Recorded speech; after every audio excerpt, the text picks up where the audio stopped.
warahmatullahi wabarakatuh. Halo semuanya, kembali lagi. Kali ini saya akan menjelaskan tentang kebijakan pembangunan pendidikan di Indonesia.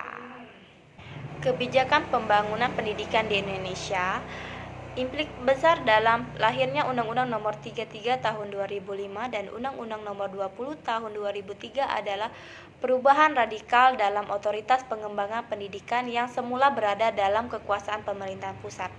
Melalui Depdiknasnya, kini terdelegasikan pada sekolah dan difasilitasi oleh pemerintah daerah. Dan kini semangat perubahan radikal tersebut memperoleh tempat yang sangat kuat dalam Undang-Undang Nomor 20 dan Tahun 2003 yang menegaskan dalam pasal 4 ayat 1 bahwa pendidikan diselenggarakan secara demokratis dan berkeadilan serta tidak diskriminatif. Dengan menjunjung tinggi hak asasi manusia, nilai keagamaan, nilai kultural, dan kemajemukan bangsa. Poin penting dalam ayat ini adalah penegasan bahwa pendidikan diselenggarakan secara demokratis.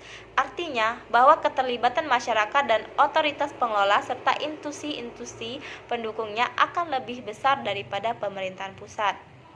Bersamaan dengan itu pula, dalam pasal 9 ini dinyatakan bahwa masyarakat itu berhak berperan serta perencanaannya, pelaksanaan, pengawasan, dan evaluasi program pendidikan.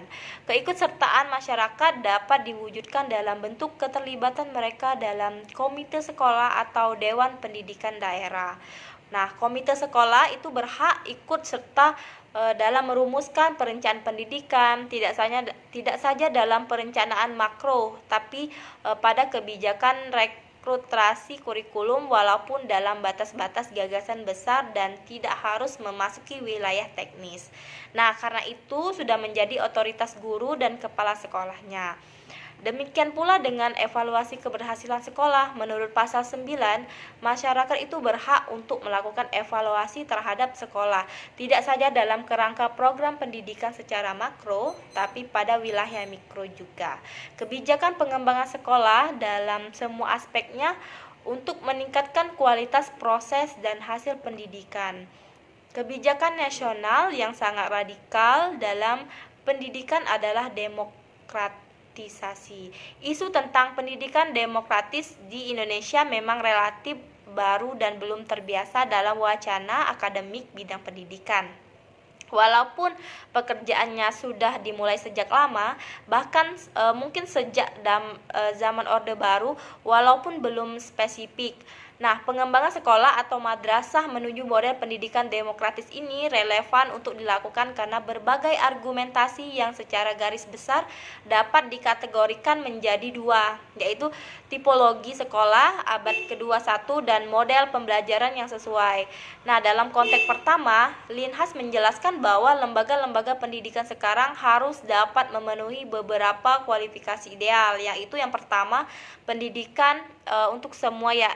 Ini semua siswa harus memperoleh perlakuan yang sama, memperoleh pembelajaran sehingga memperoleh peluang untuk mencapai kompetensi keilmuan sesuai batas-batas kurikuler, serta memiliki basis skill dan keterampilan yang sesuai dengan minat mereka. Nah, serta sesuai pula dengan kebutuhan pasar tenaga kerja.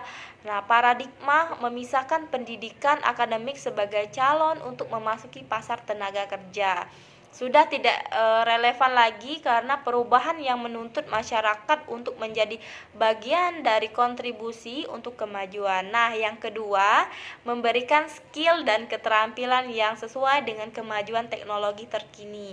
Karena pasar menuntut setiap tenaga kerjanya memiliki keterampilan penggunaan alat-alat teknologi modern, kemampuan komunikasi global, matematika, serta kemampuan akses pada pengetahuan.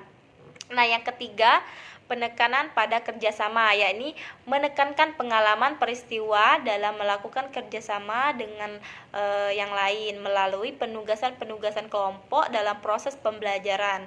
Nah, sehingga mereka itu memiliki pengalaman pengembangan kerjasama karena tren pasar ke depan adalah pengembangan kerjasama baik antar perusahaan atau antar perusahaan dengan masyarakat yang lainnya, sehingga pengalaman mereka itu belajar akan sangat bermanfaat dalam artikulasi diri di lapangan profesi mereka.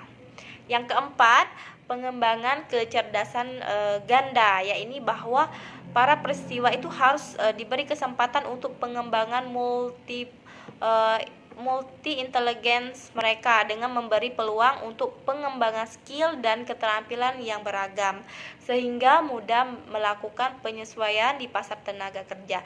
Nah, yang kelima, integrasi program pendidikan dengan kegiatan pengabdian kepada masyarakat agar mereka lebih memiliki kepekaan sosial. Nah, kelima poin di atas ini memperhatikan adanya tuntutan kurikulum yang dinamis, progresif, dan peka terhadap berbagai kemajuan dan pengembangan teknologi di luar. Sehingga jika kurikulum dan perencanaan sekolah itu sangat ditentukan oleh struktur birokrasi dan yang kaku, sekolah bisa tertinggal oleh kemajuan dan sekolah akan kehilangan relevansinya dengan berbagai perubahan yang ada pada akhirnya akan ditinggalkan oleh modelnya itu sendiri. Oleh sebab itu, argumen-argumen di atas memperkuat bahwa model sekolah demokratis itu amat relevan untuk dikembangkan. Nah, demikian pula dengan aspek pelaksanaan proses pembelajaran sebagaimana dikemukakan oleh John Goodlett bahwa terpenuhinya misi pendidikan sangat tergantung pada kemampuan guru untuk menanamkan setting demokrasi pada siswa dengan memberi kesempatan seluas-luasnya pada siswa untuk belajar, yakni bahwa sekolah itu menjadi tempat yang nyaman bagi siswa untuk semaksimal mungkin mereka belajar. Nah, sekolah itu bukan tempat pertunjukan bagi guru, tetapi tempat siswa untuk menambah dan memperkaya pengalaman pembelajarannya. Oleh sebab itu, guru harus mampu mengembangkan strategi pembelajaran yang memberi peluang lebih besar bagi siswa untuk belajar.